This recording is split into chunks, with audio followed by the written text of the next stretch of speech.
Nos, nos, nos están oyendo bien, sí. ¿Todo bien? Ok. Es que estamos a la distancia. Ok. Bueno, Vincent le toca predicar este domingo, entonces yo le estoy ayudando para dar la enseñanza esta noche porque él está preparando para algo que tiene que hacer el fin de semana. Entonces les tocó oírme a mí esta noche en vez del invitado, el maestro principal, ¿verdad? Sí. Entonces, como hemos venido hablando este último mes, ¿verdad? Hemos estado con el tema del Sermón del Monte y hay varios pasajes en la Biblia que tocan este sermón, pero el principal, el que tiene más volumen, más cantidad de información, más detalle, es lo que está escrito en el libro de Mateo, entonces Mateo 5, 6 y 7, y ahí es donde hemos estado enfatizando en estos últimos días. Y una de las cosas que obviamente estos pasajes de Mateo uno lo ha leído, yo supongo que cientos de veces a través de la vida, ¿verdad? Todos estos pasajes, porque son pasajes claves en la Biblia. Pero sí me ha llamado mucho la atención y me ha gustado mucho lo que Vincent nos estaba diciendo, de que nosotros necesitamos ver este sermón del monte como un sermón, o sea, como un solo paquete. Y uno a través de los años estaba acostumbrado a como que leer un versículo y solo ver ese versículo y después leer otra parte, pero de repente la forma que Vincent nos dijo, no, hay que verlo como un solo paquete, un sermón donde Jesús, todo lo que él dice tiene que ver uno con lo otro, o sea, todo va junto, ¿verdad? Y entonces, con esa mentalidad, cada vez que estoy leyendo estos capítulos otra vez, leo un versículo y después inmediatamente pienso, ok, ¿qué tiene que ver con el versículo anterior? Ajá, sí, tiene que ver. ¿Y qué tiene que ver con el otro? Y entonces de repente, como le digo, después de haberlo leído cientos de veces, de repente es como que estoy leyendo algo nuevo otra vez. Entonces ha sido muy, muy interesante este proceso, ¿verdad? Y una de las cosas que estábamos diciendo era, bueno, es el sermón del monte, ¿verdad? Y entonces más de uno diría, sermón del monte, o sea, que Jesús se fue al monte a dar un sermón o algo así. No es eso, ¿verdad? Fue que se subió a una montaña o algún monte a dar el sermón, por eso se le puso ese nombre. Pero la pregunta que yo estaba pensando es, ¿por qué se subió Jesús a un monte a dar un sermón? O sea, ¿qué han pensado ustedes en eso? O sea, ¿por qué? ¿Qué está ocurriendo? Porque algunas veces uno tiene que entender el entorno, lo que está ocurriendo cuando alguien habla. ¿Qué está ocurriendo con Jesús en ese momento? ¿Qué han pensado ustedes? ¿Qué comentario tienen ahí para involucrarlos un poco ustedes ahí? ¿Por qué Jesús se sube al monte? ¿Ah? ¿Qué me pueden decir? Que nadie se anima ahí a lanzarse al agua ahí a ver su comentario. Ajá. Ok, bueno, Janet dice que había Aquí mucha puedo hablar gente. y aquí se oye con esto. Ok, no, ahí la estamos oyendo bien, Hortensia, si quieren hablar ahí. Ese micrófono recoge muy bien, con solo hablar se oye, sí. Sí, se Sí, escucha. sí, no, ahí lo oímos perfectamente, no tiene que ni aproximarlo la voz a la boca. Bueno, voy a tratar de hacer por lo menos una aproximación. Ok, está bien, se permite batazos, entonces sí. Ok, ok. Bueno, en primer lugar, yo imagino que obviamente había muchas personas, Ok, ¿verdad? correcto, porque si uno lee el pasaje dice que había una multitud. Una Sí, multitud, ¿cuánta gente es? No sabemos, no pero sabemos. es más que dos o tres, eso Sí. sí sabemos. Ajá. Y por lógica, si yo estoy en medio de la multitud, me es más difícil que me escuchen. Entonces debo estar en la parte alta, no por ser más alto, sino para que mi voz, la acústica sea mejor Ok, y pueda ser escuchado. Y no solo ser escuchado, sino también ser visto, ¿verdad? ok, ok. Por la... No, exactamente, porque en ese tiempo no habían los equipos de sonido que hay hoy, ¿verdad? Que una persona tiene un pequeño micrófono y se puede oír bueno, alrededor del mundo ahora con el internet, pero se puede oír mucha distancia, ¿verdad? Ok, Sí, entonces Jesús, hay una multitud de gente que lo está acompañando. Jesús sabe que lo que él va a decir es muy importante y es muy importante que las personas que lo están acompañando puedan recibirlo, puedan entenderlo, puedan, como dice, sacarle el jugo de este momento, que es muy especial, ¿verdad? Un momento único. Entonces él va y busca un lugar alto. Entonces, si él está en un lugar alto, él puede visualizar personas alrededor a mucha distancia y ellos lo pueden ver, tener su mirada. Y exactamente como acaba de mencionar ahí, que si las personas lo pueden ver, el sonido también les puede llegar a la persona. Es más fácil, ¿verdad? Aún así, tuvo que haber sido un tremendo reto para Jesús, sin ningún tipo de micrófonos, ni megáfono, ni nada, dar un sermón de este volumen, ¿verdad? Y que todo el mundo lo oyera. Entonces, yo supongo que Jesús tenía una voz muy, no sé, fuerte, o alguna voz que se esparcía, se proyectaba muy bien, ¿verdad? Entonces, eso era un tema.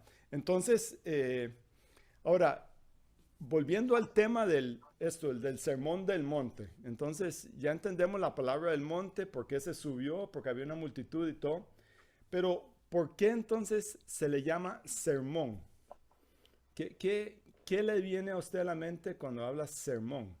Porque fácilmente alguien pudo haber dicho la charla del monte, o el convivio del monte, La prédica del monte. o el rato de compartir con la multitud en el monte, o no sé, había muchos términos. ¿Por qué la palabra sermón? ¿Hay alguien que quiere decir algo ahí? No sé si Vigo iba a decir algo. Sí. No, que también pudieron haber llamado la prédica del monte, por ejemplo, pero no conozco la raíz etimológica de sermón, no sé qué significa. Bueno, y aprovecho para saludar a Tania, que se nos unió ahí también, Ok, desde Tania, ¿cómo Palmares. están? Es la gran ventaja de hacer reuniones por Zoom, que cualquier lugar que uno está se puede reunir. Entonces, bienvenida, Tania. Ok, sí, entonces, bueno, ¿qué significa un sermón? De hecho, no me puse a investigar exactamente qué es un sermón, pero creo que todos entendemos que un sermón es algo preparado, algún tipo de preparación, es algo que tiene algo de estructura, es algo que cuando la persona lo da, lo pensó antes, lo trabajó, buscó de la dirección de Dios para saber qué decir y qué no decir, ¿verdad? Trató de que lo que dijera tuviera unidad, que lo que está al principio sea coherente lo que dice al final, y que lo del centro amarre las dos puntas. O sea, hay todo un proceso, y de hecho personas estudian por años en seminarios para poder dar sermones, ¿verdad? Entonces, el hecho que se le da el nombre de sermón automáticamente lo califica como algo que da la impresión, uno leyéndolo, que fue muy bien preparado, ¿verdad? Y entonces es interesante que ese pequeño titulito que dice Sermón del Monte nos da un montón de información, ¿verdad? O sea, nos da información de qué estaba pasando, el lugar, qué fue la preparación y todo para lo que está dando, ¿verdad? Ok, entonces eso es como un poquito preámbulo para todos aquí de eso. Ahora, nosotros comenzamos viendo varios de la primera parte del sermón comienza con lo que se llama las bienaventuras, ¿verdad? Y el primer día, eso comienza en Mateo 5, versículo 3, y hay una primera bienaventuranza,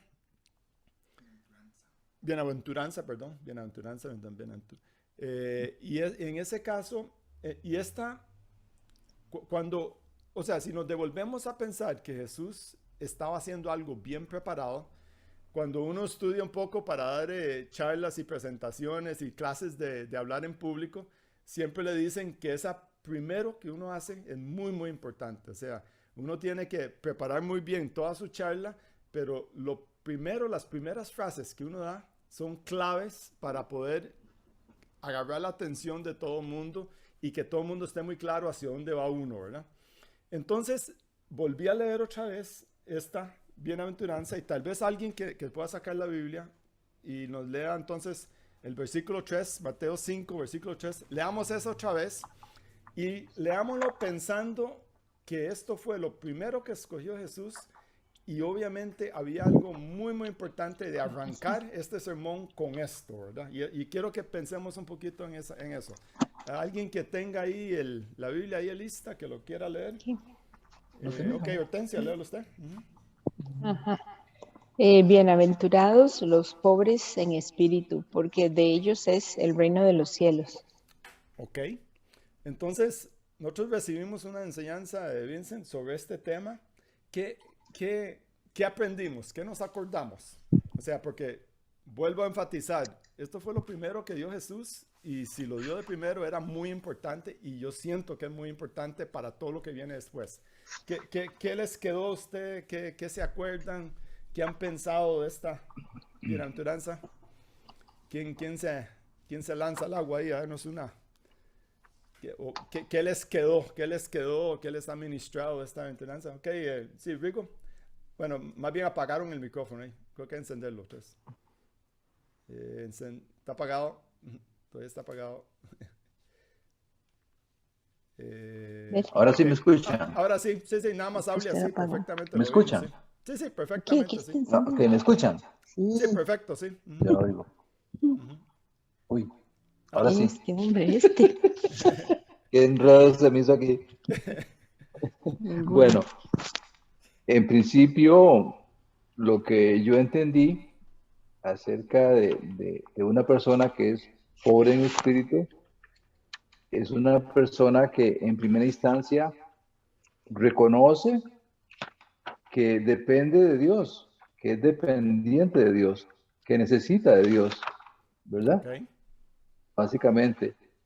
Ok, está bien, eso es una buena parte de eso. ¿Qué más? ¿Qué otras cosas se acuerdan de ese pasaje? O sea, ¿qué nos dice esto? Bienaventurados los pobres en espíritu. ¿Qué más podemos lanzar ahí? Rigo nos dio unas ideas, pero ¿qué otra cosa nos podemos dar ahí? ¿Qué significa ser pobre? Y esa palabra tiene muchas implicaciones, pero para ustedes, ¿qué significa ser pobre? Y no todas las connotaciones son negativas tampoco, ser pobre. O sea, hay connotaciones que yo creo que son positivas, que uno reconozca que es pobre. Ok, no sé, Marta, ¿iba a decir algo? ¿O? Sí, iba a decir que, por ejemplo, una persona pobre de espíritu, a mí me parece que es aquella persona que reconoce la necesidad que siente de Dios, sabe que necesita a Dios y reconoce su necesidad con el Señor, ¿verdad? Ok, perfecto, muy bien, ese es otro comentario. ¿Qué pasa con una persona que dice, que reconoce que soy pobre? ¿Qué pasa con esa persona? ¿Es una persona orgullosa, vanidosa, no quiere recibir enseñanza? Más bien el opuesto, ¿verdad? O sea, ok. Ruth, ¿qué otro comentario? Pienso que se escucha. Perfecto, sí. Sí. Bueno, hay humildad Okay. en esa Para persona. admitir que uno es pobre tiene que haber algo de humildad, ¿correcto? Tiene que tener humildad. Lo que nos enseñó Vincent es que lo contrario a eso es el orgullo, ¿verdad? Creer uno que uno es todo, que uno sabe todo, que no necesita de Dios. Ok. Exactamente. Y entonces, si yo tengo la capacidad de admitir que soy pobre, entonces eso hace algo, o sea, estoy en una disposición para recibir y ser enseñado. Porque si yo tengo una actitud de orgullo, yo lo sé todo, ¿qué me va a enseñar ese Señor? ¿Qué me va a enseñar Jesús que yo no sé? Yo ya estudié, algunos de los fariseos, ¿verdad? Dijeron, yo ya estudié 20 años en la sinagoga y yo lo sé todo, ¿qué me va a enseñar este Señor? O sea, entonces vean qué interesante que Jesús, la primera cosa que comienza es esto. ¿Y por qué? O sea, yo me puse a pensar, ¿por qué comenzó él con esto? Todo este sermón largo que él va y comienza con exactamente esta frase, bienaventurados los pobres en espíritu. ¿Qué era el objetivo? ¿Qué es lo que le estaba tratando de decir a Jesús a todos los que estaban ahí con eso? ¿Qué sienten? ¿Qué nos pueden compartir con eso? Bueno, Yo Janet estaba tiene un pensando, Ok, bueno, sí, Tania, ¿saben? Vaya Tania y después sigue Janet, ¿ok? Dale, Tania. Sí, sí. que estaba pensando cómo ahí hay un eco, ¿verdad? ¿Me están escuchando doble? Bueno, yo no tanto, pero sigue adelante, vamos a ver. Al principio, en el versículo 1 dice, viendo la multitud. Entonces, a mí me hace pensar que ese sermón estaba destinado en gran parte a los pobres en espíritu, ¿verdad? Porque Ujú. los que lo conocen y tienen la humildad para reconocer que necesitan de Dios, pues son personas mansas, son personas que lloran y que recibirán consolación. Es decir, cumplen como con lo que viene más adelante. Ok, Son ok, personas que anhelan de Dios. ok.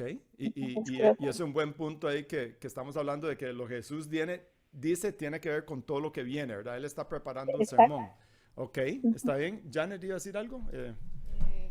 No sé si eso es lo mismo, pero es que em, básicamente yo creo que él está diciendo que todos podemos venir a él y no tenemos que trabajar muchísimo para ser mejores antes de venir a él, porque podemos venir como somos, pobre en espíritu, muy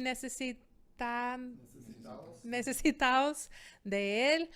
No importa si sentimos que somos malos o que no tenemos nada para ofrecer o cualquier cosa. Podemos venir como somos, pobres en espíritu, pobres en talento, pobres en cualquier cosa. Si pensamos así, no tenemos que trabajar para ser mejor, para venir a Jesús. Ok, gracias. Sí, y creo que muy acertado todos los comentarios que están dando. Yo creo que tiene mucho que ver eso. Y volviendo a este tema que Jesús está arrancando el sermón, ¿verdad? Y entonces creo que lo que él también está tratando de hacer es como ubicar a todo el mundo que está ahí en la multitud y decirle, casi que diciéndoles, si ustedes no vienen con una actitud de querer recibir y aprender, están perdiendo el tiempo. O sea, si mejor se van, casi que, obviamente no dijo eso, pero casi que hay una implicación ahí que si usted quiere recibir y realmente recibir todo lo que yo voy a compartir en esta próxima media hora o lo que duró el sermón, ¿verdad? Tienen que tener una actitud de querer recibir, de entender que necesito más, que no estoy bien, necesito más, necesito recibir. Pero si hay una actitud vanidosa, orgullosa, lo sé todo, es casi diciéndole, mejor casi que váyanse. O sea, yo quiero los que están aquí, que son pobres en espíritu. Y entonces lo que él le dice, la segunda parte de ese primer versículo, porque de ellos es el reino de los cielos. ¿Qué es el reino de los cielos? Okay, es todo. No sé, o sea, cada uno puede tener una definición qué es el reino de los cielos, pero el reino de los cielos es todo lo que Dios nos va a dar o nos puede dar, ¿verdad? Entonces, él dice, los pobres en espíritu van a recibir, porque van a recibir y van a decir, soy pobre, necesito más, quiero más, quiero más, quiero conocerte mejor, Jesús, quiero recibir más de ti, quiero todo lo que tú me puedes dar. Y Jesús dice, eso es lo que yo quiero. Y los que tienen esa actitud van a recibir el reino de los cielos, ¿verdad? Entonces, es interesante que, como digo, es un sermón de 3 capítulos, pero casi que este primer versículo ya es un sermón, o sea, solito, ¿verdad? Es tanta profundidad solo este versículo, ¿verdad? Y entonces, a través de todo este sermón, vemos el tema de que lo más importante es lo que está en su corazón, esa actitud, ¿verdad? Y eso se va a ver repetido en todos los versículos, ¿verdad? ¿Qué está ocurriendo en su corazón? no qué es lo que la gente de afuera ve en usted. Y tal vez usted es muy bueno para engañarlos y todo lo otro. No, Dios ve el corazón y Él sabe qué es lo que hay adentro. Y entonces Él comienza diciendo, sea pobre de espíritu, reconozca que necesita más y reconozca que falta más, ¿verdad? Entonces ese es el primer tema. Ok, Vincent quiere ayudarnos aquí un poquito más. No, Excelente. solo una manera de verlo que puede ayudar es como solo pensándolo todo opuesto. O sea, los pobres de espíritu, benditos los pobres de espíritu, porque de ellos es el reino de los cielos. Si agarra lo opuesto es, los orgullosos no entrarán al reino de los cielos. O sea, agarrando lo opuesto. Si nosotros no somos pobres de espíritu, somos orgullosos y un montón de otras cosas, y ellos no obtendrán la promesa. Entonces, o sea, yo creo que, o sea, Jesús está diciendo, lo principal que nos va a frenar de recibir más del reino es el orgullo. Así que, si algo hacen, traten de quitar el orgullo, porque si tienen orgullo y tratan de hacer cualquier otra parte del sermón, no va a servir. O sea, les va a ser lo opuesto. Entonces, creo que es muy, muy interesante verlo como lo opuesto, digamos. Ok. Bueno, y eso es solo un versículo que hemos llevado tamaño rato. Vayamos al segundo versículo, que fue la segunda bienaventuranza. ¿Alguien que me lo pueda leer? Mateo 5:4. Alguien que pueda leer esa bienaventuranza, que tenga ahí la Biblia disponible en este momento. Ok. Bueno, ok, Rigo puede leer esta y después Ruth lee la siguiente, ahora después, ¿ok? Ok, el 5:4 dice lo 5:4. siguiente. Ok.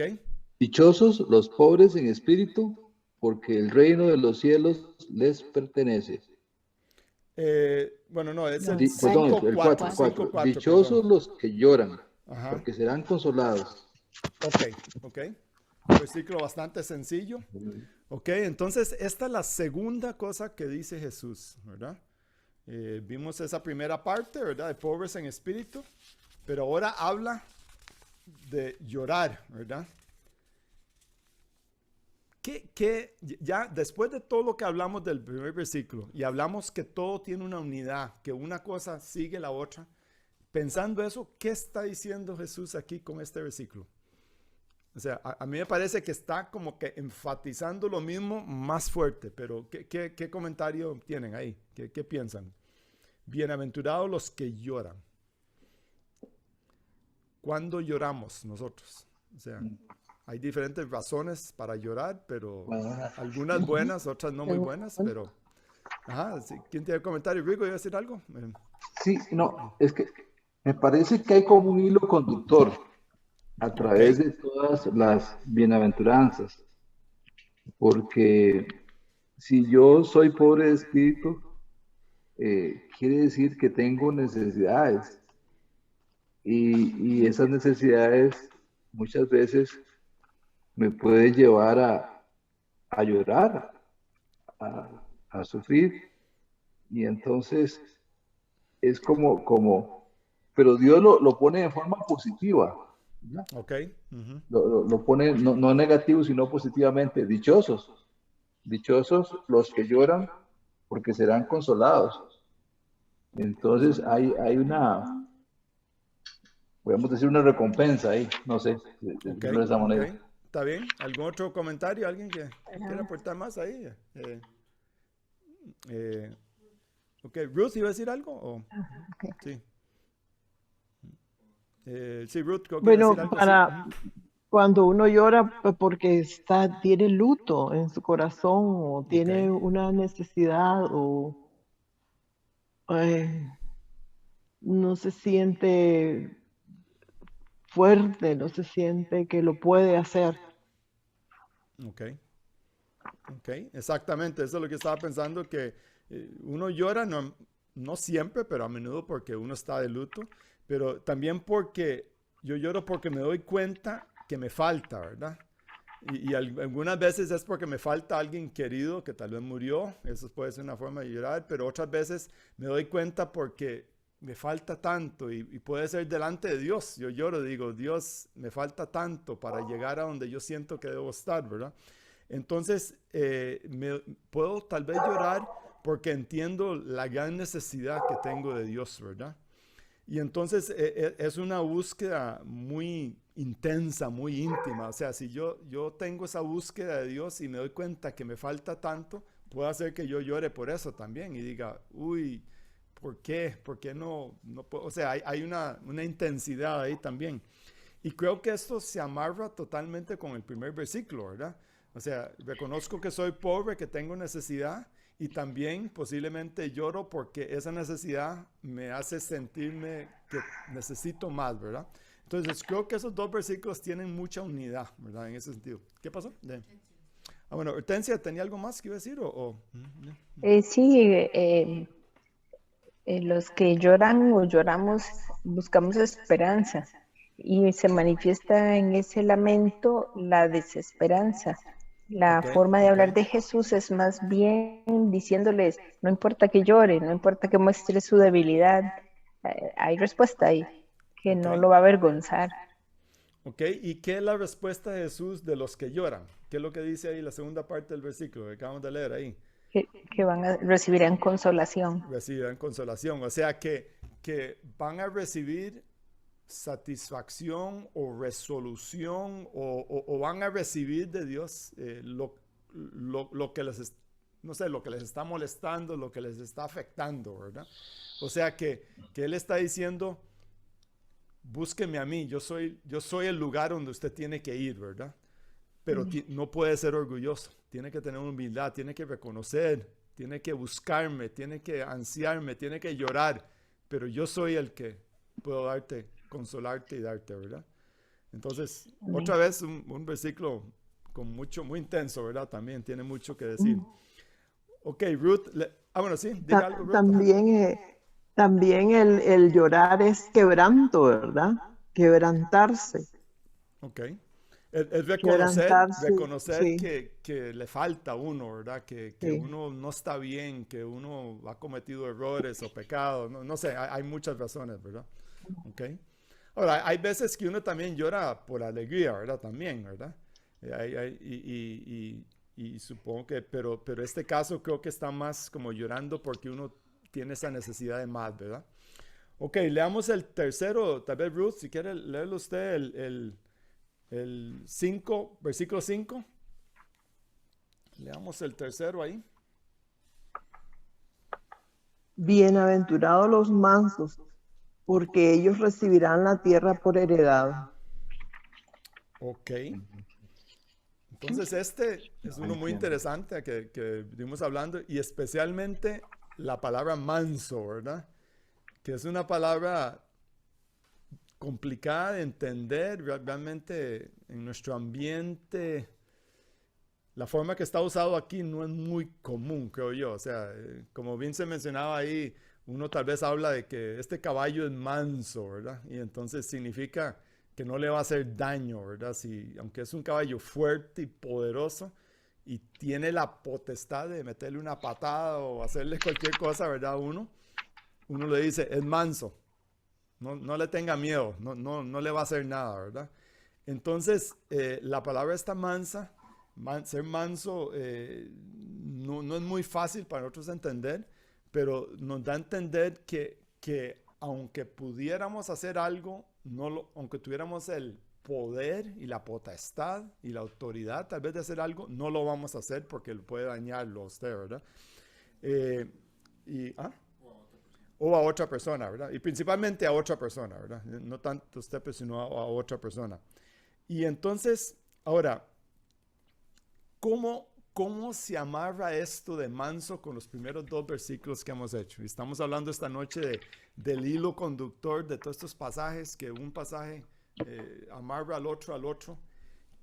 ¿Por qué Jesús escoge este tercer versículo? O sea, esta es parte importante de su sermón y él quiere esto. ¿Qué piensan? Ok, Jasmine, toca a usted. Sí, buenas noches. Buenas noches. Sí, qué dicha que Buenas noches. está encendiendo el micrófono. No sabíamos si tenía micrófono usted, ¿verdad? Qué dicha. No, no, digamos, yo, yo me escucho un eco muy raro, pero digamos, para mí, cuando veo yo esos tres bienaventuranzas, yo siento que Jesús está, ¿verdad? Lo voy a traducir a lenguaje mío, Ok, ¿verdad? eso es lo que Que, estamos haciendo todos. entonces, Jesús dice, oye, todos, sepan que todos los que están aquí necesitan de Dios para alcanzar cualquier cosa. Número 2, ¿verdad? Luego dice, y si usted, ya, primero les digo que todos necesitan de la gracia de Dios para poder hacer lo que hacen. 2, reconózcanlo y busquen llenar esa falta, no se hagan personas pasivas, ¿verdad? Como, sí, es que yo soy así, no, sino clame a Dios por lo que necesita. Y el tercero, entonces, y aunque usted crea que usted tiene el derecho y el poder para hacer algo y para hablar mal del que tiene la par, porque ese yo lo vi ayer haciendo no sé qué, ¿verdad? No lo haga, ¿verdad? Y es como, no lo haga y tampoco diga, no, o sea, es que estamos aquí todos y nos está hablando que todos tenemos necesidad de Dios, pero en realidad yo tengo menos necesidad porque ya digamos, yo he estudiado esto mucho tiempo y yo ya sé mucho de esto, ¿verdad? Entonces, yo siento que lo que está diciendo es, aunque en su mente usted diga, no, pero vea todo mi background, vea todo lo que yo sé, vea lo que sé, o vea aquel todo en lo que anda metido, yo no me ando robando nada, digámoslo así, ¿verdad? Como quite el orgullo, reconozca que necesita, y aunque usted diga que usted está posicionado en un mejor lugar que otro, porque usted no anda haciendo lo que otros hacen, no lo haga. O sea, no esté aplicando su ley, abra su pensamiento y su corazón y entienda que usted también necesita, ¿verdad? Creo que eso es por lo menos como yo lo veo. Ok, está bien, muy bien. Ahora, es interesante, cada una de estas bienaventuranzas es de dos partes, ¿verdad? Entonces, la segunda parte de esto dice, porque ellos recibirán la tierra de heredad, ¿verdad? No sabemos exactamente la tierra qué es, pero habla de la plenitud de todo, ¿verdad? No sabemos específicamente qué es, sino, no es una tierra en una playa o una tierra en una montaña, simplemente habla de tierra en general, es recibir algo, ¿verdad? Pero dice que ellos recibirán la tierra por heredad, ¿verdad? Entonces, eso significa cuando a uno le heredan algo, uno se lo gana, ¿verdad que no? La heredad es algo que alguien, su papá o su mamá se lo da, ¿verdad? Entonces, Dios está diciendo, aquí Jesús está diciendo es, yo le voy a dar lo que usted ocupa, básicamente. O sea, la tierra habla de todo lo que nosotros ocupamos. Entonces, Jesús está diciendo, usted recibirá su heredad, su herencia, y yo se lo voy a dar. Pero ¿por qué amarra él eso con la palabra manso? Porque si yo soy manso, entonces yo no impongo mi voluntad para reclamar cosas para mí. O sea, aquí estoy, Jesús, y esto me lo tienen que dar, y esto, o sea, no importa lo que otro ocupe o la necesidad de otros, yo vengo aquí para lo que es para mí, ¿verdad? Y entonces, aquí donde Jesús dice, esta palabra manso, entonces es que yo no vengo a imponer mis deseos o sino que yo voy a esperar en Jesús. Y él dice, usted va a recibir su herencia. Y es una herencia que viene de Dios. No es la herencia física que es buena, que nos puede dar nuestros padres, o hay una herencia espiritual también que nos pueden dar nuestros padres, pero eso es algo limitado comparado a lo que la herencia de Jesús, ¿verdad? Entonces, es una actitud de estar en humildad, sumisión debajo de Jesús y decir, vengo a recibir lo que tú me quieres dar, porque sé que lo que voy a recibir de ti va a ser una herencia valiosa, ¿verdad? Algo que vale la pena, ¿verdad? Entonces, esto también amarra con el arranque de este sermón que está diciendo Jesús, ¿verdad? diciendo la actitud, que vengan con una actitud de querer recibir, de estar dispuestos a que necesitan más, pero también entender que yo no vengo a imponer mi voluntad, ¿verdad? Entonces, ¿alguien más que tenga algún otro comentario sobre esto? Sí, También. bueno, sí, es algo precisamente que quería preguntar, porque no me queda muy claro ese concepto de porque recibirán la tierra como herencia. Usted lo acaba de explicar más o menos, pero aún no sé, siento que no lo entiendo al 100%. Ok, No sé está si bien, les para pasa eso lo mismo. estamos, ok. Entonces, digamos, la parte de recibir la tierra de herencia, es lo que no entiendo, o qué es, Sí, porque... exactamente. ¿Qué significado tiene recibir la tierra como herencia? No lo tengo bien claro. Sí, y de hecho, yo tampoco tengo claro qué quiso dar a entender exactamente Jesús con la tierra, porque tal vez él pudo haber dicho, los bienaventurados los mansos, porque ellos recibirán todo lo que necesitan en esta vida, puede ser, ¿verdad? Puede ser que Jesús pudo haberlo dicho de esa forma. La tierra para mí da a entender, la tierra es lo que uno ocupa para poder en ese momento sembrar, tener cosechas, tener un lugar donde vivir, donde poner la casa. Era como lo que uno necesitaba en la vida, ¿verdad? O sea, la herencia. Pero así como claramente poder decirle qué quería entender Jesús, no lo tengo muy claro tampoco, ¿verdad? No sé si Vincent tenía algo aquí que él quería compartir sobre ese tema, pero es un muy buen punto, Rico, muy interesante. Sí, creo que lo que está diciendo mi papá está bien y todo, y de eso de como lo que necesitamos lo recibiremos recibiremos la herencia y como la tierra siendo como lo que necesitamos y todo eso. Pero también antes, cuando alguien quería tierra, siempre había que pelear para conquistar la tierra, digamos. Entonces creo que ese es otro punto donde Dios está diciendo, lo que otra gente normalmente tendría que pelear, ustedes al no pelear, al humillarse, al ser manso, al no ir y atacar, recibirán lo que normalmente recibirías si pelearas.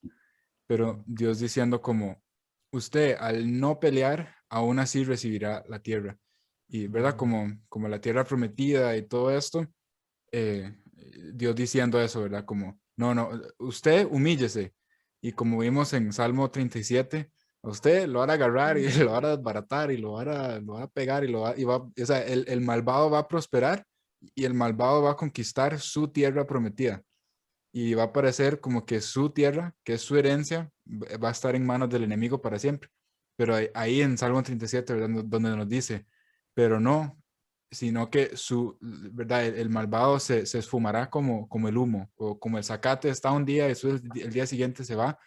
Entonces ahí Dios, y ahí mismo, ¿verdad? En Salmo 37, los mansos recibirán la tierra. Esa tierra que te quitaron y te arrebataron, que es tuya, tú no tendrás que pelear, sino espera en el Señor, como dice también en Salmo 37, espere. Usted no pelee, no vaya a la corte a demandar lo que, como estaba diciendo mi papá, demandar lo que es mío. Usted solo espere y confíe en el Señor y usted recibirá su herencia. Pero también, voy a poner un pelito ahí al final, de que también sí hay aspecto de esto que es literal, porque si vemos todos los pasajes, hay muchos pasajes que hablan sobre los cristianos reinando con Cristo en la tierra, en el milenio, y reinando con Él y todo esto. Hay un aspecto que Dios no estaba mintiendo sobre que los mansos recibirán la tierra, el planeta Tierra. Entonces, bueno, ahí dejemos ese tema y que les quemen el cerebro un rato y muy bien. Ok, no, tiene razón, muy interesante esa otra parte, ¿verdad? Porque eso es lo interesante de la Biblia, que tiene tantas perspectivas, muy interesante para ver eso. Ok, excelente. Veamos el siguiente versículo, el versículo 6. ¿Quién quiere? No sé si Yasmin quiere leerlo usted, el versículo 6, capítulo 5, versículo 6, la siguiente, bienaventuranza. Sí, solo que es diferente. Dios bendice. Es la famosa versión suya. Ok, está bien. Sí. Dios bendice a los que tienen hambre y sed de justicia porque serán saciados. Ok, está bien. Y entonces, y digamos, la versión que yo tengo, sí, bastante parecida. Dice, bienaventurados los que tienen hambre y sed de justicia, porque ellos usan esta palabra, serán hartos, pero esa palabra no la usamos nosotros mucho aquí, sino que más bien serán saciados. Hay otras versiones, ¿verdad? Entonces, bienaventurados los que tienen hambre y sed de justicia, porque ellos serán saciados. O otros hablan que serán llenos, ¿verdad? Entonces, o sea que habrá llenura o plenitud, ¿verdad? Ok. Entonces, otra vez, esta cuarta bienaventuranza y habla de algo que es adentro, ¿verdad? Dentro de nosotros. Ahora, Jesús entonces dice, bienaventurados los que tienen hambre y sed. Ajá. Ahora, hambre y sed son sentimientos intensos, o sea, cuando tenemos hambre es intenso y cuando tenemos sed es intenso también, ¿verdad? O sea que es muy interesante esto, ¿verdad? Y entonces Jesús está agarrando aquí de algo intenso dentro de nosotros, algo que nos urge resolver. Cuando yo tengo hambre, yo quiero resolver eso. Y cuando tengo sed, es tratar de buscar ese vaso de agua en cualquier lugar porque me muero de sed, ¿verdad? Entonces, es muy interesante la intensidad de lo que está ocurriendo aquí. ¿Qué comentario, qué han pensado de esto? ¿Qué se les viene a mente de este versículo? Porque estaba investigando, viendo un poquito este término de sed, ¿verdad? Y si uno lee, una persona que tiene sed es una persona que ha perdido entre un 1 o un 2% del líquido que debe tener su cuerpo. O sea, es tan poquito. O sea, nuestros cuerpos son tan sensibles a la falta de líquido que Dios puso dentro de ella este mecanismo que cuando perdemos un 1 o 2% de nuestra sed, de nuestro líquido, comenzamos a tener este sed, ¿verdad? ¿Y qué pasa cuando tenemos sed y tenemos hambre? Comienza a haber ansiedad, comienza a haber una intensidad, y si la cantidad de líquido en nuestro cuerpo comienza a bajar, ya 15% a 20% uno puede morir ya. O sea, porque ya no hay líquido en su cuerpo y ya la sangre es casi puro líquido, ya el cuerpo no funciona. Entonces, Jesús se agarra de una cosa que es muy real de nosotros, ¿verdad? Nosotros entendemos claramente lo que es tener hambre y lo que es tener sed, ¿verdad? Entonces es algo intenso dentro de nosotros. Pero lo amarra con hambre y sed de justicia. Y este sí es esa palabra justicia ahí es uno que siempre me ha costado a mí. Y lo que es interesante, en inglés se usa la palabra righteousness. Y righteousness significa el que está correcto delante de Dios, que está recto delante de Dios. Y a mí, a mí me ha tocado en la iglesia traducir muchísimas veces y cada vez que alguien está hablando en inglés y usan la palabra righteousness, yo me quedo casi congelado porque en español no existe una palabra que explica lo mismo que la palabra righteousness en inglés. Pero ya he memorizado que cuando usan righteousness tengo que usar la palabra justicia, pero no explica la misma cosa. O sea, y es algo interesante que los idiomas lo limitan a uno. O sea, y solo cuando una persona conoce múltiples idiomas, se da cuenta que un idioma tiene una palabra que explica exactamente y el otro idioma, la palabra se queda corta. Esta palabra justicia no explica con la plenitud de lo que en inglés la palabra righteousness. Ahora, no sé en el original qué palabra habrán usado. Sería interesante estudiar eso. No sé, ¿usted lo estudió algo? Vince no sabe. ¿Usted se acuerda? Pero cuando ustedes leen este versículo, bienaventurados los que tienen hambre y sed de justicia, ¿qué les viene a la mente? Porque ya les dije yo un poquito a Don Rico, ¿qué le viene a la mente a usted? Bien. Bueno, yo lo estaba viendo desde otra arista.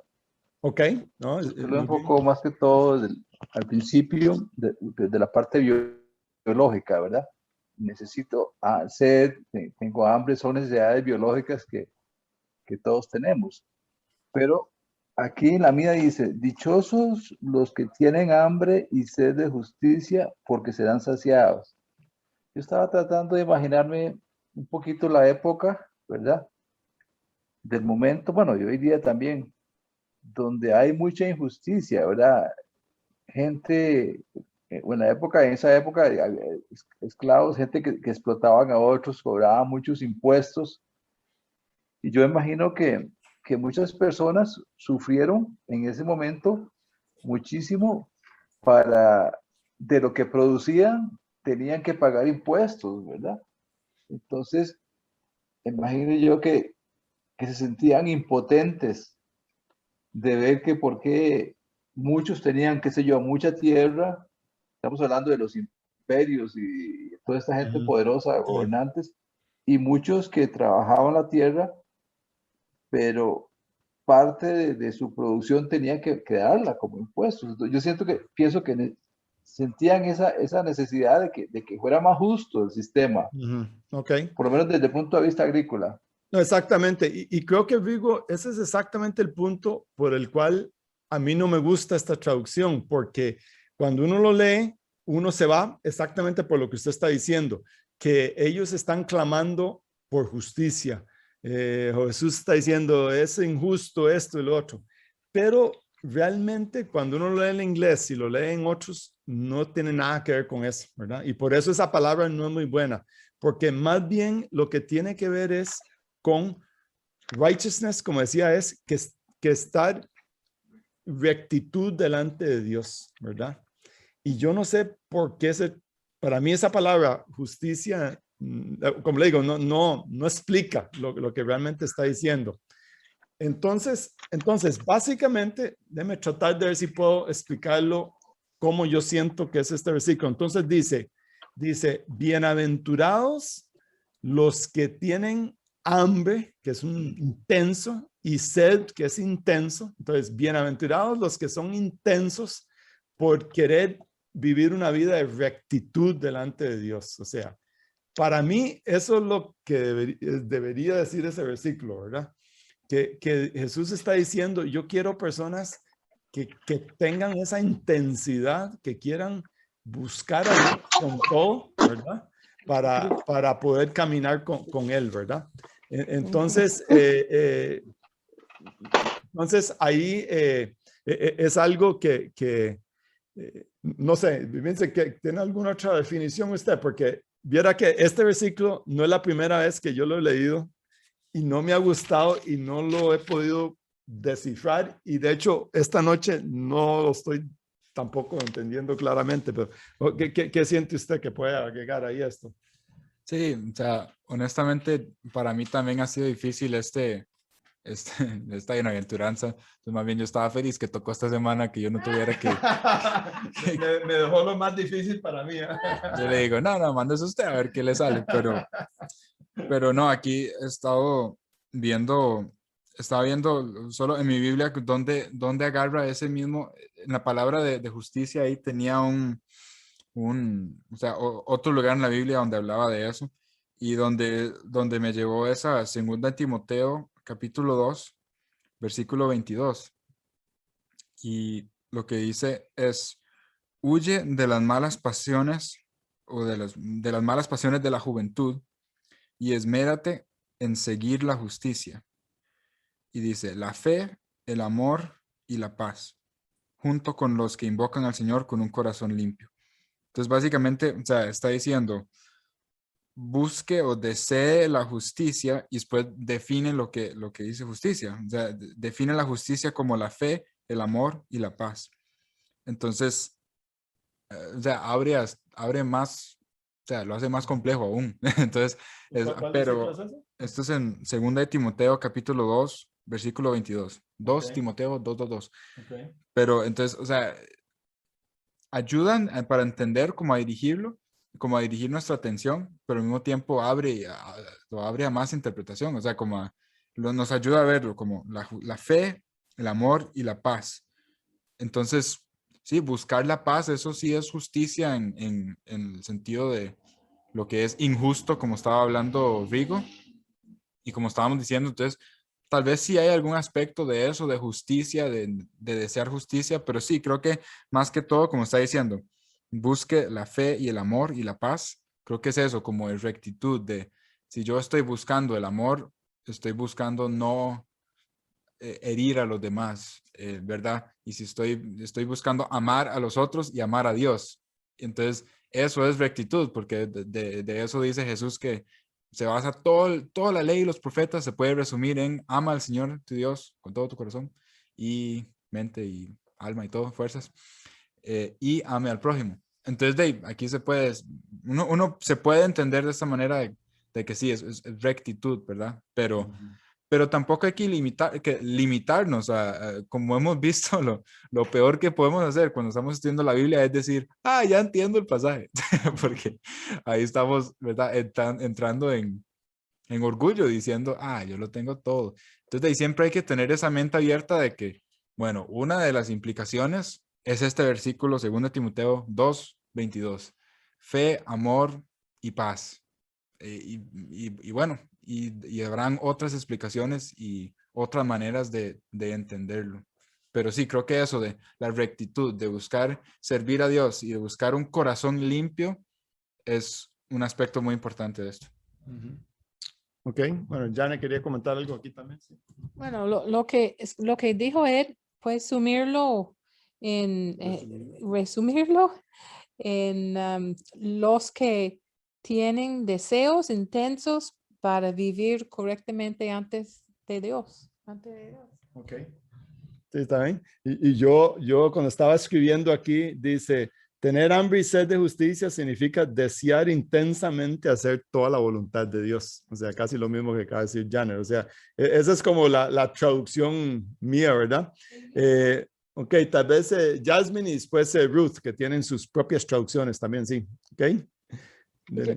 Yo tengo una pregunta, porque digamos, viéndolo como Vincent lo estaba diciendo ahorita, digamos, que puede tener dos aristas, el hecho de uno buscar hacer lo correcto delante de Dios y que y digamos, porque es que lo estoy tratando como, estoy inventando, ¿verdad?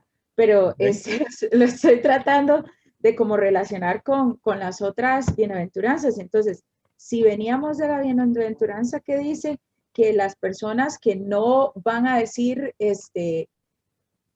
como que, es que no sé cómo ponerlo en palabras, que no van a exigir lo suyo, digámoslo así, porque son mansos. Entonces, pero estoy imaginando, ¿verdad? Puede que digan, hey, pero eso no es justo, ¿verdad? Entonces, que tienen hambre y sed de justicia, van a ser saciados, porque en la que viene dice, Dios bendice a los compasivos.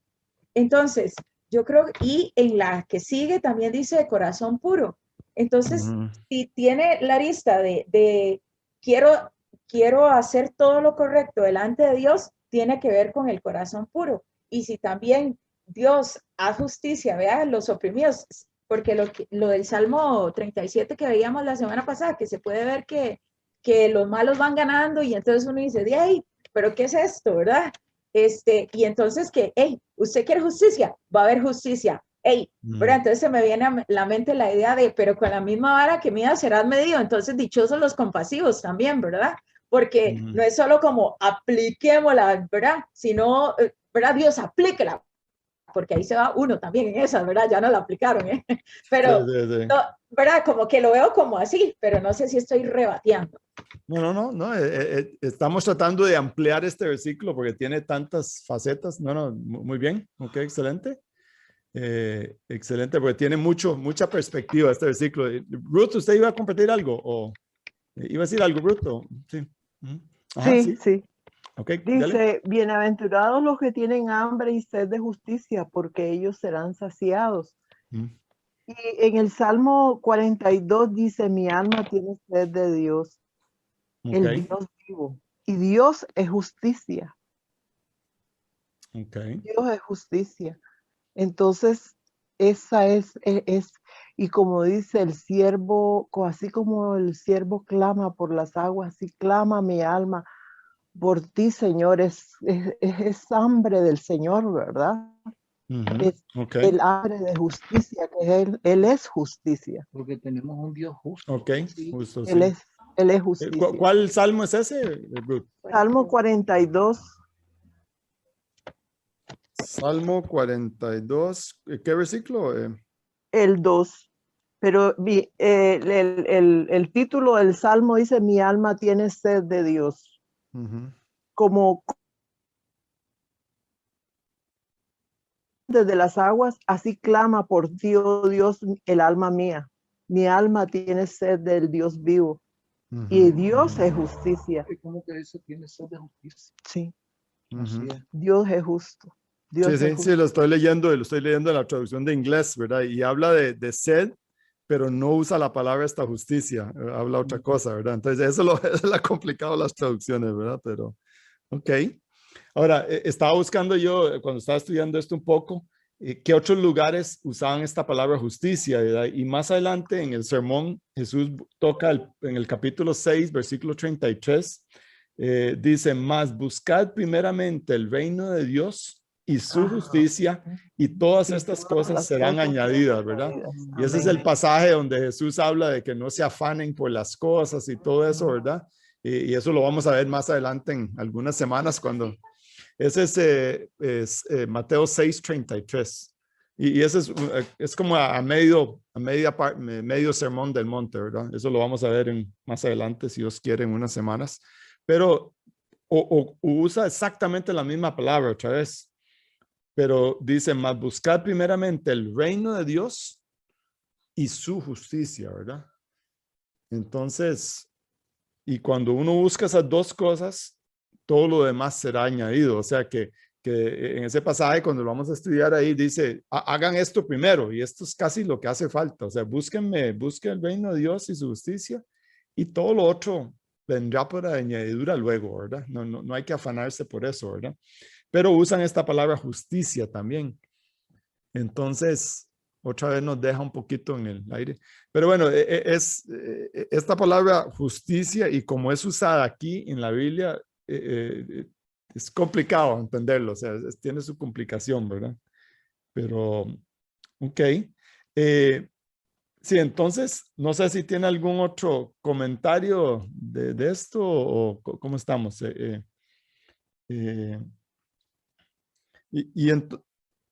¿Ah? Ok. ¿Usted? Ok. Vince tiene un comentario aquí más de... No, dale, Hortensia. Después yo. Sí, gracias. Es que estaba copiando las bienaventuranzas de lado izquierdo y lado derecho y estaba viendo que todo lo del lado izquierdo es las características humanas, ¿verdad? Porque nosotros somos los que carecemos, nosotros somos los pobres de espíritu, o debemos de ser, reconocer, nosotros somos los que nos humillamos o debemos de humillarnos.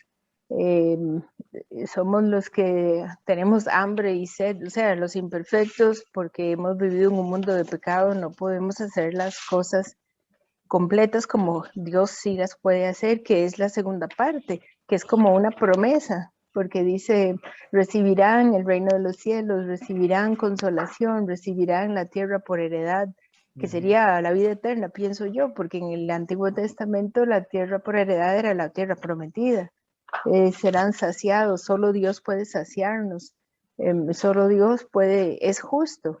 Y me estaba acordando de un pasaje en Colosenses cuando está hablando de la vida antigua y la nueva en Colosenses, el capítulo 3, una parte donde dice, bueno, está diciendo qué es lo que no debemos hacer, que nos debemos de vestir de Dios.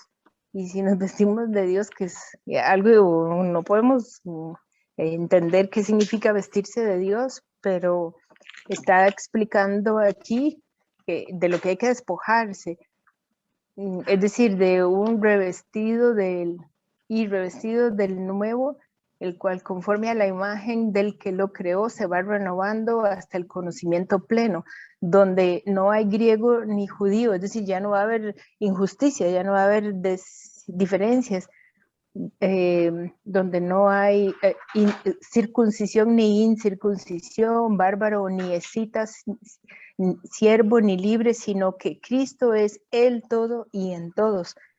Entonces esa es la plenitud, la perfección, el equilibrio completo. Entonces yo creo que el tener sed y hambre de justicia es no poder encontrar ese equilibrio, porque nos falta siempre el Señor y la obra completa de perfección que no puede ser completada todavía mientras estemos en esta naturaleza. Entonces creo que la segunda parte es esa promesa de lo que sí es. Ajá. Sí, es muy interesante. Todas las bienaventuranzas tienen estas dos mitades, ¿verdad? Y como dice usted, la primera parte es nosotros y la otra parte es la respuesta de Dios a lo que nosotros hacemos, ¿verdad? Y es muy interesante en todas esas. Y volviendo a esta que estamos hablando de tener hambre y sed, ¿qué pasa? Digamos, obviamente cuando tenemos hambre y sed, hay algo intenso en nosotros, ¿verdad? ¿Qué pasa cuando nosotros no tenemos hambre y sed? O sea, cuando hemos comido, pero hasta no decir más, y hay cero hambre, hay cero sed, más bien lo que hay es dormilón, ir a echarse una siesta, tirarse bajo una palmera ahí a dormir unas horas. O sea, ese es, o casi que muerto, ¿verdad? Si uno come demasiado, uno hasta puede morirse, ¿verdad?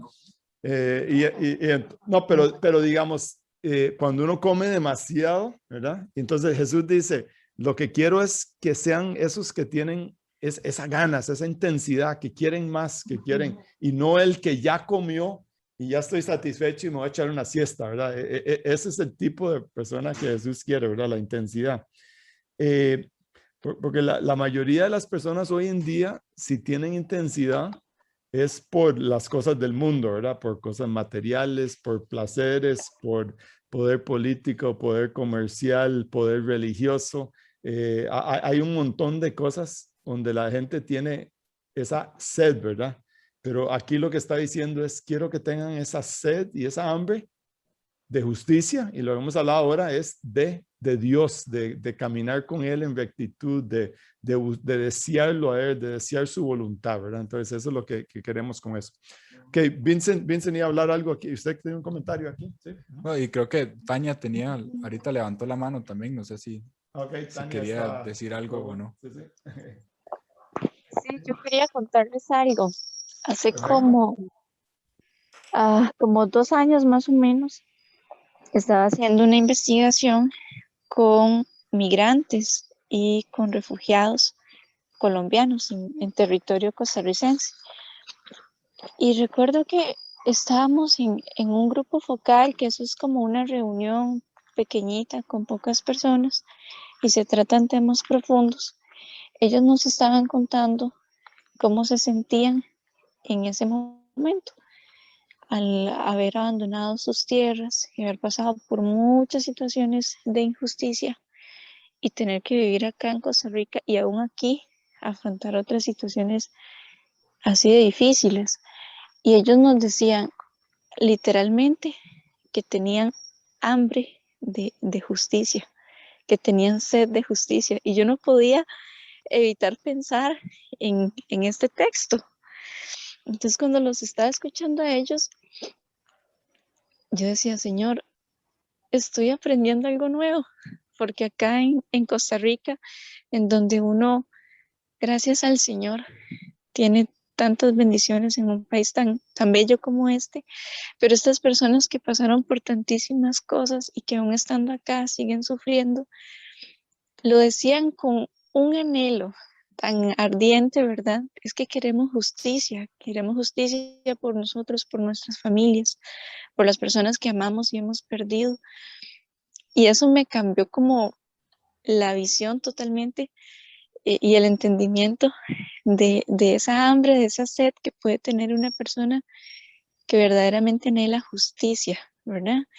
Y ahorita que estamos viendo esto acá, desde esta otra visión, que muchísimas gracias por explicarlo también, cómo nosotros tenemos que anhelar hacer la voluntad de Dios. Me parece maravilloso y entonces siento que estoy entendiendo así mucho más rico lo que este versículo quiere decir, porque hace poco entendí esto desde la visión humana, ¿verdad? Desde lo que ellos me decían. Yo no tenía idea qué es tener sed de justicia, pero lo vi en ellos. Y ahora teniendo esta otra parte de que es sed de hacer la voluntad de Dios, ay, me siento como tan dichosa. Muchas gracias, de verdad. Excelente, ¿no? Sí, ya. Gracias por ese aporte, Tania. Es muy, muy interesante, ¿verdad? Y usted lo dice perfectamente, o sea, tanta gente en Colombia, todo lo que ha pasado, la guerra civil, los guerrilleros, el ejército, todo lo que ha pasado ahí, han sufrido y lo que nosotros lo que podemos hacer es leerlo en las noticias, nada más. Es lo más cercano que nosotros estamos a ese problema, ¿verdad? Pero salir de eso y venir y decir, tengo una sed de que sea justicia y posiblemente ellos, no sé si eran cristianos, posiblemente tal vez no, entonces ellos más bien seguro lo que estaban diciendo es querían venganza posiblemente, ¿verdad? Esa intensa venganza de que el ejército me mató a mi hermano o mi mamá o papá o algo así, ¿verdad? Que tanto de eso ha pasado, o los guerrilleros. Entonces posiblemente dentro de ellos había esa venganza, de querer justicia, porque para muchos justicia es vengarse, ¿verdad? Que lo que me pasó a mí le va a pasar a ellos, ¿verdad? Y eso no es exactamente lo que la Biblia habla, ¿verdad?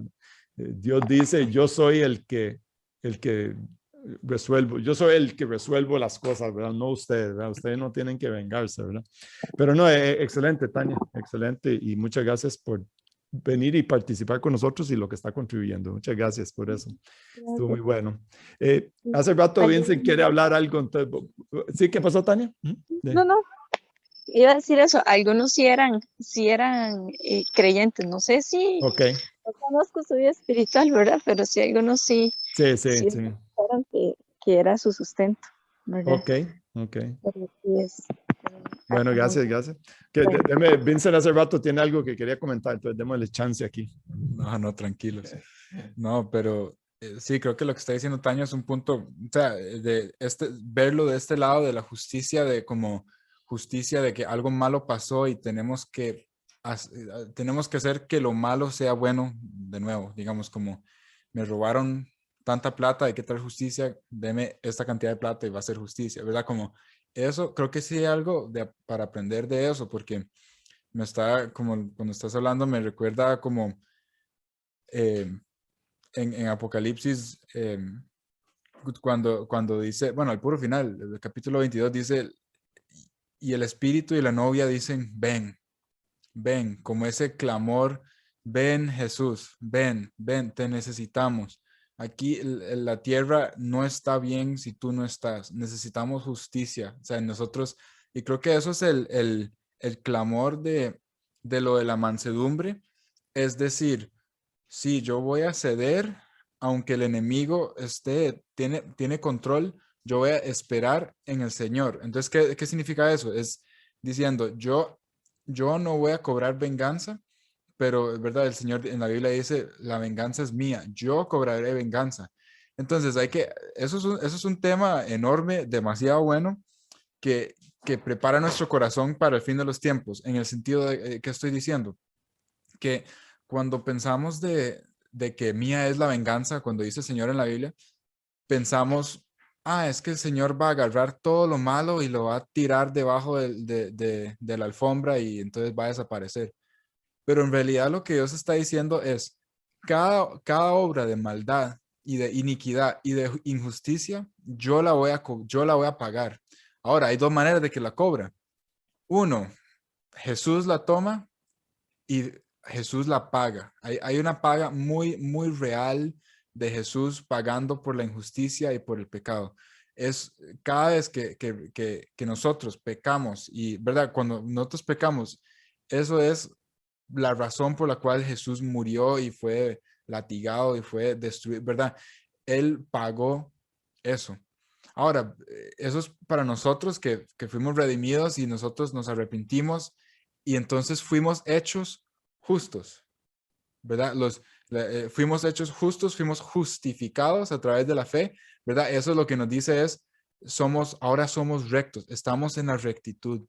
Fuimos, ¿verdad? La palabra dice, los justos vivirán por fe. No está diciendo aquellos que no hacen cosas injustas, o sea, aquellos que van y resuelven todos los problemas injustos vivirán por fe. No, está diciendo, los justos son los rectos, los santos, los que han sido justificados por Dios. Entonces, ahí está como el lado que estamos diciendo de que justicia tiene que ver con rectitud, pero entonces lo que estamos hablando como con Tania y esto es justicia de que Dios está diciendo, yo voy a cobrar justicia y venganza. Entonces, dijimos, primero es, Jesús paga la justicia, Jesús paga por el pecado, pero hay otra opción. Si una persona no se arrepiente y todo el pecado que hace y todo el enojo que hace, hay una justicia muy verdadera y muy real que esa persona va a pagar. Y eso es lo que, ¿verdad? Es el infierno y es lo que Dios nos dice muy específicamente. Entonces, cuando hablamos de la justicia y todo esto, están esos dos lados y los dos son muy reales. O sea, estamos hablando de la injusticia real y donde al final de los tiempos, cuando todo esté loco, está el espíritu y la novia dicen, ven Jesús, ven, trae justicia, o sea, solo regresa, necesitamos que vengas y que nos redimas, porque estamos, como está diciendo en mansedumbre, estamos esperándote. Estamos cediendo nuestro deseo de impartir justicia y impartir venganza. Nos estamos cediendo porque te estamos esperando a ti. Ven. Entonces, no es como que estamos viendo a todos y decir, jaja, Jesús te va a matar, vas a ir al infierno. No, estamos esperando o sea, cada día estamos deseando que Jesús transforme, que transforme, que transforme. Pero ya el puro final, cuando ya todo se acaba, es ese deseo de decir, Jesús, ven, ya tienes que venir, ya no hay otra manera que esto se pueda resolver, te necesitamos. Entonces esa hambre y esa sed de justicia se convierte en algo muy fin de los tiempos, o sea, es algo muy verdadero y va a ser un momento muy, muy real, donde el enemigo, el anticristo y todo su gobierno están explotando a todo y hay una hambre y una sed de justicia porque hemos sido mansos, porque hemos sido pobres de espíritu, porque nos hemos humillado, nos han pisoteado, nos han tomado nuestra tierra, han tomado nuestro dinero, ¿verdad? Hasta han matado a algunos mártires. Entonces hay un clamor del cuerpo de Cristo que dice, ven Jesús. Y entonces creo que eso es muy real lo que está diciendo Tania y este lado de la justicia. Ahora bien, con el lado de que estamos hablando de la rectitud, 100% también. O sea, por eso es como tan chiva de que uno puede verle tantos aspectos a esto, porque la rectitud, esto es una manera muy correcta de interpretar este pasaje. El que tiene hambre y sed, como estábamos diciendo, si yo estoy justificado por la fe, ahora soy justo, significa que ahora estoy en rectitud ante Dios. O sea, yo estoy recto ante Dios. Los justos vivirán por fe, o sea, los rectos, los redimidos, los lavados por la sangre de Cristo. Entonces, que esté esto que dice que los justos, ¿verdad? Los que tienen hambre y sed de justicia, también lo podemos, ¿verdad? Interpretar como estábamos diciendo. Los que tienen hambre y sed de rectitud o de obedecer a Dios o de buscar más de Él. Y tiene mucho sentido cuando lo vemos con el contexto de todo el resto con los otros bienaventuranzas, ¿verdad? Empezamos con, como hicimos el resumen ahorita, pobreza de espíritu, o sea, necesito de Dios. Segundo, el luto o el lloro es, me duele porque veo mi hueco, o sea, de mi corazón, lo vacío. Después lo tercero es, o sea, estoy en ese lugar de mansedumbre donde, o sea, ¿cómo voy a estar juzgando a otra gente cuando yo aquí tengo un hueco? ¿Cómo voy a estar, verdad? Eso de que humildad y todo lo que hablamos de eso. Ahora bien, llega hambre y sed de justicia. Entonces, ahora por fin llegamos al lugar donde ahora voy a buscar a llenar ese hueco que yo sé que tengo. Tengo hambre y sed de llenar este hueco en mi corazón, que fue lo que vimos al puro principio de la pobreza de espíritu. que trae al lamento, entonces ahora es el tiempo de clamar. Dios, llena mi corazón que es un hueco, o sea, tengo hambre y sed de que tú llenes mi corazón, de que cambies mi carácter, de que yo pueda amarte más. Tengo hambre y sed de conocerte, hambre y sed de amarte, hambre y sed de poder vivir como tú viviste, de poder amar a los demás, de poder servir, de poder, etcétera, etcétera, etcétera, etcétera. Entonces, creo que eso es una parte muy importante de este pasaje. Hambre y sed, porque estamos llegando por fin al lugar donde estamos clamando, Dios, quiero ser justo, quiero una vida buena, y, o sea, quiero vivir en rectitud. Y estaba hablando con mi papá hace una semana de esto mismo, pero era muchas veces cuando queremos ser un buen cristiano, empezamos aquí, ok, ¿dónde puedo cambiar la manera en la que yo vivo? ¿Dónde estoy haciendo pecado y cómo lo puedo cambiar? Entonces, pero es loco porque nosotros empezamos aquí, pero aquí Jesús lo puso al puro medio, o sea, dijo, suave, antes de que usted trate de cambiar tu carácter y cambiar la forma en la que tú haces las cosas, hay un proceso desde antes, o sea, usted no puede solo llegar y decir, mira, es que soy un mentiroso, bueno, voy a parar de mentir y ya, sino que Dios está diciendo, ok, empiece en reconociendo esa mentira, segundo, que te duela esa mentira, y después, ¿verdad? Llegamos, después de todo ese proceso, ahora sí, pídame que cambiemos tu actitud, o sea, rectitud, justicia. No empiece ahí, empiece en tu necesidad, en tu deseo y en el proceso, porque creo que la mayoría de las iglesias ahora solo saltamos de una vez a aquí hay algo malo, resuélvelo, en vez de hacer todo el proceso que Jesús nos pone aquí. Entonces, bueno, ya hablé como 14 cosas diferentes por todo lado, entonces muy bien, ya, sí. Okay. No, es un buen sermón se echó ahí, sí, está bueno. Ok, no, tiene razón, y esta palabra justicia que le hemos estado dando tanta vuelta esta noche, yo creo que la entiendo un poquito mejor de lo que lo entendí antes de comenzar esta noche, pero es una palabra muy interesante y creo que todavía no la hemos entendido a su plenitud, ¿verdad? Pero bueno, excelente.